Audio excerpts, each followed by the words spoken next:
या घडीची महत्त्वाची बातमी, एकनाथ शिंदे आणि उद्धव ठाकरे यांनी हस्तांदोलन केलं नाहीच। दोघांची नजरानजर सुद्धा झाली नाही। त्यांनी एकमेकांना नजर मिळवणं सुद्धा पसंत केलं नाही। समोरासमोर आलेले होते एकनाथ शिंदे आणि उद्धव ठाकरे। देवेंद्र फडणवीस आणि उद्धव ठाकरे यांचा संवाद झाला, पण एकनाथ शिंदे यांनी नजर बाजूला करून सुद्धा उद्धव ठाकरेंकडे पाहिलं नाही। हस्तांदोलन तर सोडा, दोघांची नजरानजर सुद्धा झाली नाही। मुख्यमंत्री देवेंद्र फडणवीस बाहेर आले, पाठोपाठ एकनाथ शिंदे आपल्याला दिसतायत, पण एकनाथ शिंदेंनी उजवीकडे बघून सुद्धा उद्धव ठाकरेंकडे पाहिलं नाही आणि देवेंद्र फडणवीस आणि उद्धव ठाकरेंचा काही सेकंदांचा संवाद झाला आणि मग ते पुढे गेले। देवेंद्र फडणवीसांनी मात्र उद्धव ठाकरेंसमोर नमस्कार केला, त्यांचं स्वागत केलं। नार्वेकर आणि त्यांच्यामध्ये एक संवाद झाला, पण त्याच्याच मागे एकनाथ शिंदे, उपमुख्यमंत्री एकनाथ शिंदे आपल्याला दिसतायत। उपमुख्यमंत्री एकनाथ शिंदे यांनी उजवीकडे नजर सुद्धा केली नाही आणि नजरानजर सुद्धा उद्धव ठाकरे आणि एकनाथ शिंदेंची झाली नाही। विधिमंडळ परिसरातली ही दृश्य आहेत। आज अर्थसंकल्पीय अधिवेशनाचा महत्त्वाचा दिवस होता। आमच्या प्रतिनिधी प्रणाली कापसे यांच्याशी बोलूया। प्रणाली, अर्थसंकल्प सादर झाला, सगळे नेते बाहेर आले, मुख्यमंत्री काही सेकंद थांबून उद्धव ठाकरेंशी बोलले, पण एकनाथ शिंदेंनी मात्र नजर वळून सुद्धा बघितलं नाही।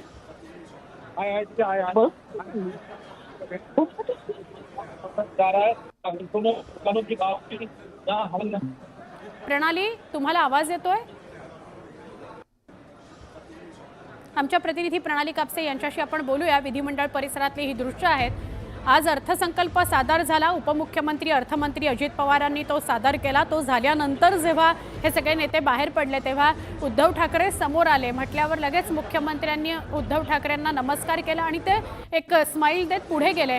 पण त्याच्याच मागे आपल्याला उपमुख्यमंत्री एकनाथ शिंदे दिसतायत। एकनाथ शिंदेंनी मात्र उद्धव ठाकरेंकडे बघणं, त्यांच्याशी नजरानजर करणं टाळलेलं आहे आणि उद्धव ठाकरेंनी सुद्धा पुढे निघून जाणं पसंत केलेलं आहे। एकनाथ शिंदेंनी उद्धव ठाकरेंकडे बघणं सुद्धा टाळलं आणि ते पुढे निघून गेलेले आहेत।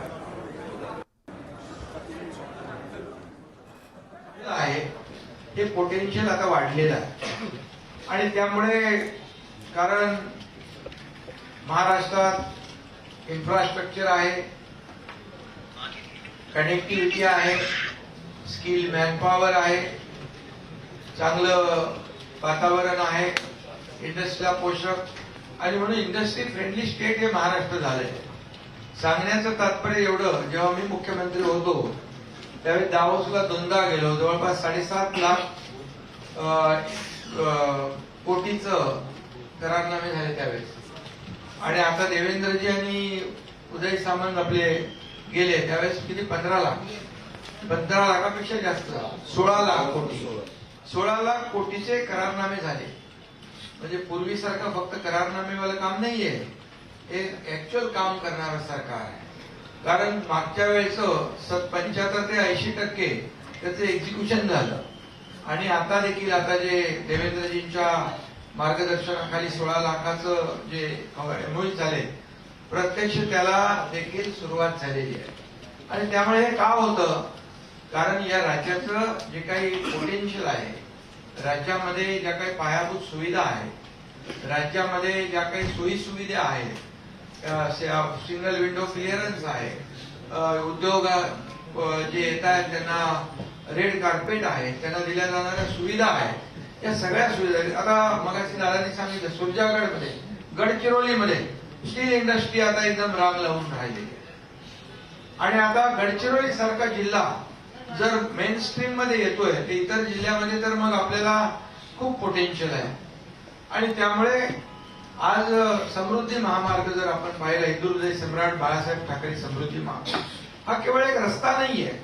देवेंद्रजींनी तो सुरू केला, मी तेव्हा मंत्री होतो, मग मी मुख्यमंत्री झालो आणि आम्ही तो आदरणीय प्रधानमंत्री महोदयांच्या शुभ हस्ते त्याचं लोकार्पण केलं। आता त्या रस्त्यामध्ये इकोसिस्टीम तयार होते, नोड तयार होत आहे, त्या ठिकाणी सोलर आहे, त्या ठिकाणी विविध म्हणजे आपलं अमरावतीला मेगा टेक्सटाईल पार्क करतोय आपण. म्हणजे तिथल्या तिथल्या परिस्थितीनुसार मग शेतकऱ्यांसाठी फूड प्रोसेसिंग युनिट आहे. हे सगळं म्हणजे एक व्हॅल्यू ऍडिशन जे आहे ते करण्याचा प्रयत्न आम्ही करतोय. आणि त्यामुळे कुठलाही रस्ता जो आहे, रस्ता फक्त महामार्ग नाही तर तो पूर्ण राज्याची एक प्रणाली कापसे यांच्याशी आपण बोलूया. प्रणाली, आज अर्थसंकल्प सादर झाला आणि त्याच्यानंतर जेव्हा नेते बाहेर आले, मुख्यमंत्री दृश्यांमध्ये दिसत आहेत, त्यांनी नार्वेकरांशी एक स्मितहास्य केलं, नमस्कार केला, उद्धव ठाकरेंना पुढे निघून गेले. पण तिथेच मागे लगेचच आपल्याला उपमुख्यमंत्री एकनाथ शिंदे दिसत आहेत. त्यांनी मात्र उद्धव ठाकरेंशी बोलणं नजरानजर झालेलं आहे. आणि या अर्थसंकल्पाबद्दल प्रतिक्रिया देण्यासाठी विश्वजित कदम आपल्याबरोबर त्यांच्याकडून जाणून घेऊया. आजच्या अर्थसंकल्पाकडे खरं तर तुम्हा सगळ्यांचं विशेष लक्ष लागलेलं होतं. बजेट सादर झालेलं आहे, काय तुमची प्रतिक्रिया आहे? भ्रमनिराश झालेला आहे की खरंच या सरकारनं दिलेले शब्द पाळले? 7.5 लाख कोटीचं बजेट हे सादर केलेलं आहे. 5.25 लाख कोटीचं उत्पन्न राज्य सरकारला, 2.25 लाख कोटीची तूट हे राज्य सरकार कशी भरून काढणार आहे? ते आम्ही या ठिकाणी शक्तीपीठ आहे, इतरही रस्ते आहेत. म्हणजे पायाभूत सुविधा, खऱ्या अर्थाने ज्या राज्याच्या पायाभूत सुविधांवर खर्च जास्त असतो त्याची प्रगती जास्त पुढे वेगाने होत असते. हे गणित आहे, साधं समीकरण आहे. त्यामुळे या आपण जर बघितलं तर पायाभूत सुविधांसाठी खूप मोठ्या प्रमाणावर निधी आम्ही त्याची आकडेवारी अजितदादांनी दिलेली आहे. त्या आकडेवारीत जात नाही. त्यामुळे अमेरिकेचं उदाहरण आपल्याला माहित आहे, त्यांची ओळख जी आहे त्यांची श्रीमंती रस्त्यामुळे आहे. आणि म्हणून आज कनेक्टिव्हिटीला आम्ही प्राधान्य दिलेलं आहे. फक्त रस्त्याच्या कनेक्टिव्हिटी नाही तर एअरपोर्ट देखील घेतलेत. आता एक नवीन मुंबईचा होतोय, एक वाढवणचा आम्ही करतोय.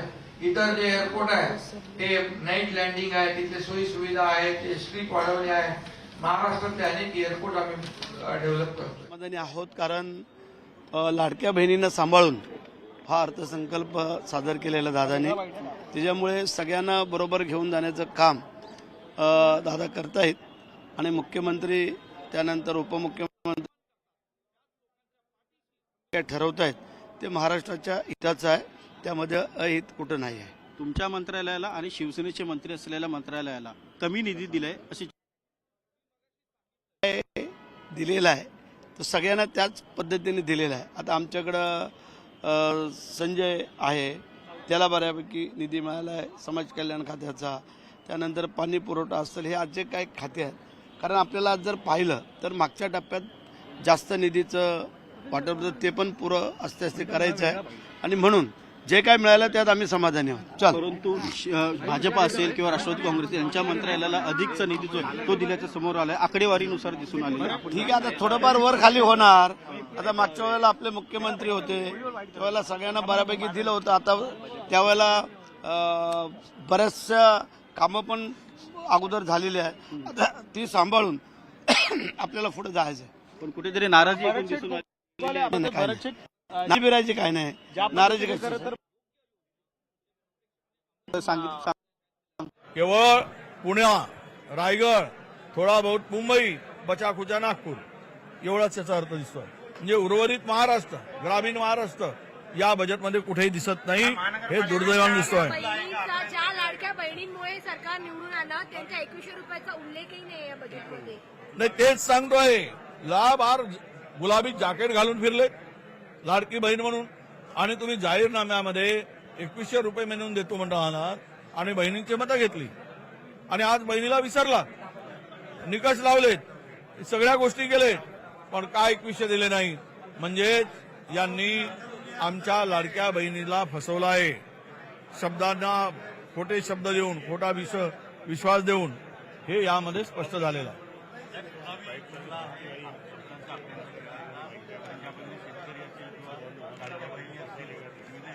नाही, असा हे शब्द यामध्ये भाषणाचा सुकाळ आणि निधीचा दुष्काळ हे यामध्ये स्पष्ट दिसतं. कुठेच केवळ भाषणं आणि घोषणा, हे करू ते करू, मनामध्ये कविता, मनामध्ये काहीतरी जुमलेबाजी, हे सगळं केवळ टाइमपास होता. आणि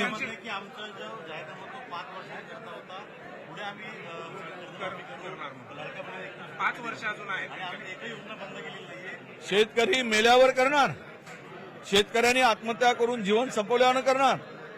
तुम्ही आश्वासन दिलं होतं म्हणून शेतकऱ्यांनी कर्ज फेडलं नाही.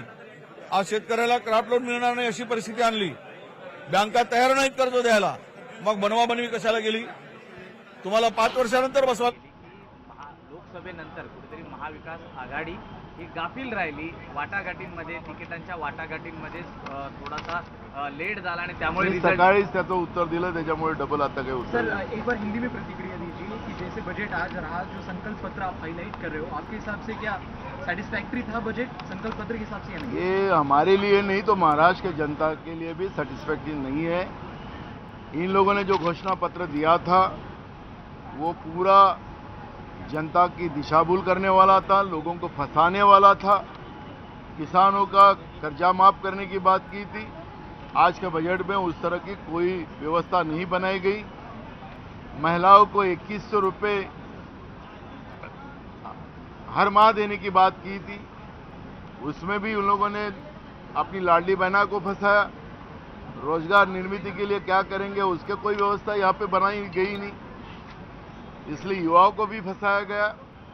महंगाई कम करने का वादा किया गया था. बजेटबाबत विधिमंडळ परिसरातून नेत्यांच्या प्रतिक्रिया आपल्यापर्यंत पोहोचतायत. आपण एक छोटासा ब्रेक घेऊन काही क्षणात पुन्हा भेटतोय. तुम्ही पाहताय न्यूज 18 लोकमत.